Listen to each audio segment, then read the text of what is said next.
Hello students, welcome to class. अब हम शुरू करते हैं example number 2 of push down automata. Example 1 of push down automata में हमने सीखा था किस तरह से हम ट्रांजिशन फंक्शंस को अप्लाई करते हैं, किस तरह से उनका ट्रांजिशन डायग्राम बनता है और कैसे हम ट्रांजिशन टेबल डिज़ाइन करते हैं। चलिए इस एग्जाम्पल में सिर्फ हम सीखेंगे किस तरह से कोई लैंग्वेज एल दी हुई है तो उससे हमें ऑटोमेटा कैसे डिज़ाइन करना है। ठीक, तो अब इसमें अगर हम बात करें इस स्ट्रिंग की a की पावर n, b की पावर n, c की पावर m, तो यहाँ पे अगर हम n इक्वल टू 3 और m equal to suppose 4 put करते हैं तो हमारे पास जो स्ट्रिंग बनती है वो स्ट्रिंग बनेगी triple A, triple B and 4 times C. तो अब इस स्ट्रिंग को जब हम पास कराएंगे किसी ऑटोमेटा से तो हमें चेक करना पड़ेगा कि जितने नंबर ऑफ एज हम पास कर रहे हैं उतने नंबर ऑफ बीज भी यहाँ पर रीड हों, और उसके बाद सी का कोई भी नंबर हो वो मैटर नहीं करता, क्योंकि सी को हमें काउंट नहीं करना है किसी अदर टर्मिनल्स से या सिम्बॉल्स से। ठीक, चलिए इसको हम सॉल्व करते हैं और समझते हैं कैसे ये चीज़ होगी। तो यहाँ पास बोर्ड आ चुका है, इस बोर्ड पे हम एक्सप्लेन करेंगे इस एग्जांपल को लेके।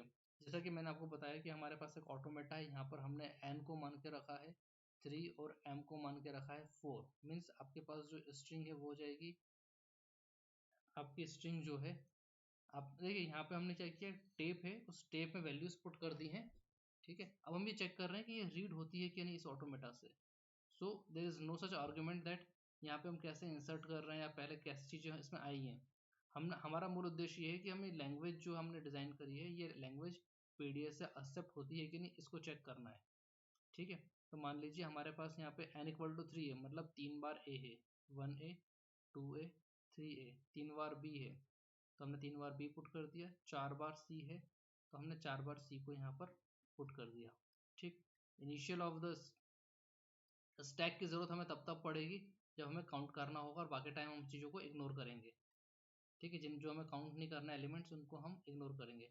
तो चूंकि यहाँ पे काउंट करना है तो हमने मान लीजिए यहाँ पे डॉलर दे दिया या जेड नॉट से इसको रिप्रेजेंट कर दिया, दोनों एक ही चीज़ है। यहाँ से हमने फाइनाइट कंट्रोल हेड लिया, फाइनाइट कंट्रोल हेड से हमने काउंट करना शुरू किया ए से, और यहाँ पे हमने एक स्टैक रख दिया जो कि इस काउंट को करेगा कि कितने नंबर ऑफ टर्मिनल से नॉन टर्मिनल्स रीड हो चुके हैं। ठीक, तो इस स्टैक को हमने यहाँ पे रख दिया, ये स्टैक जो है इसका रिकॉर्ड रखेगा। ओके, यहाँ पे हमने इसको जेड नॉट से इनिशियल में कर दिया।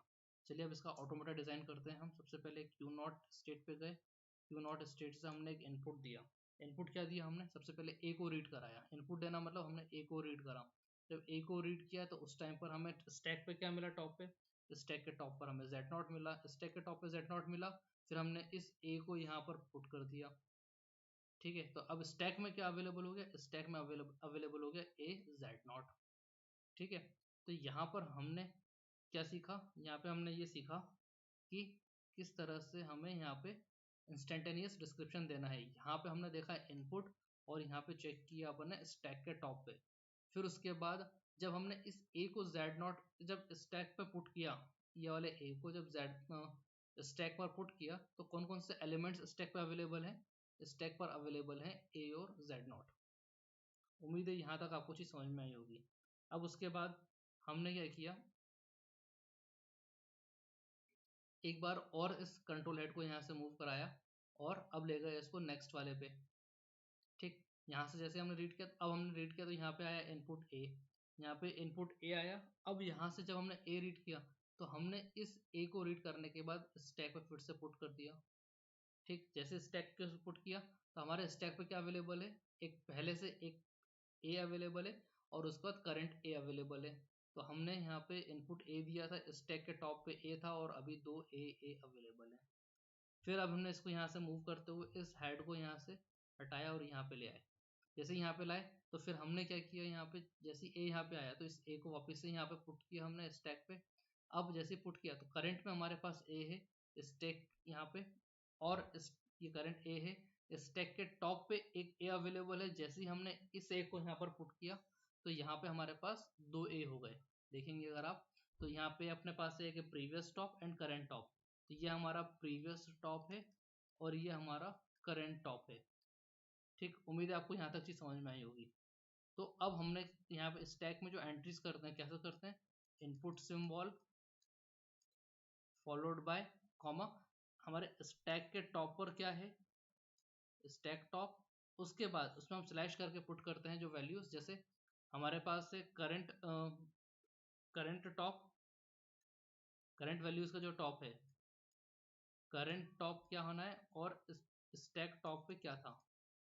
ठीक, तो यही एंट्रीज हमने यहाँ पुट करी है। अगर हम इसकी बात करें तो ये हमारा इनपुट सिंबल था, ये हमारे स्टैक के टॉप पे था। जब हमने ए को इनपुट दिया तो हमारे पास करंट टॉप ए रहा और स्टैक का टॉप Z0 था। उम्मीद है यहाँ तक चीज़ें आपको समझ में आई होगी। चलिए आगे बढ़ते हैं हम। Q0 का काम यहाँ पर पूरा हो गया। अब जैसे Q0 से हमने सारे ए रीड कर लिए, ठीक, सारे ए हमने Q0 से रीड कर लिए। अब हमारे पास सामने आया B। अब B आने पर, जैसे हमारे पास B आया तो B आने पर हमें क्या करना है, हम जब भी B आएगा, देखिए हमारा जो ये यहाँ पे हेड है, इसको B को रीड किया। अब B को रीड किया तो हमें चेक करना है कि क्या स्टैक के टॉप पर A है। अगर स्टैक के टॉप पर A है तो हमें स्टैक पर कुछ पुट नहीं करना है, सीधे सीधे स्टैक के टॉप पे जो है उसको एलिमिनेट करना है। स्टैक के टॉप पे अगर A है तो उसको एप्सिलॉन से रिप्लेस करना है। जैसे ही हमने यहाँ B पुट किया, यहाँ पे ये A पॉप हो गया, उसको हमने ऐसे पॉप कर दिया। अब इस हेड को मूव करा एक नेक्स्ट B के लिए, जैसे नेक्स्ट B के लिए तो हम Q1 स्टेट पे पहुंच चुके हैं अब तक।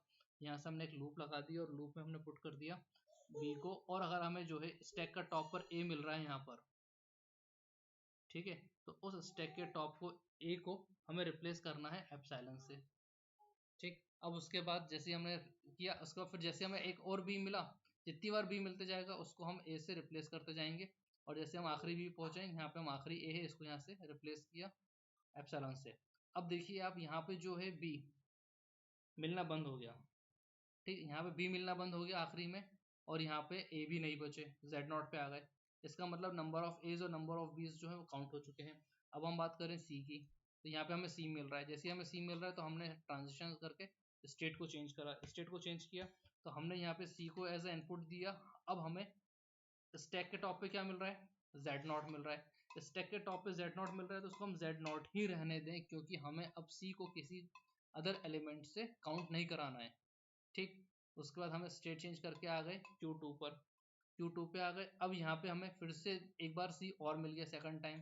तो हमें जब सेकंड टाइम C मिला तो हमने क्या किया, स्टैक के टॉप पर जो Z0 है उसको Z0 ही रहने दिया और हम और आगे बढ़ गए, नेक्स्ट C पे आ गए।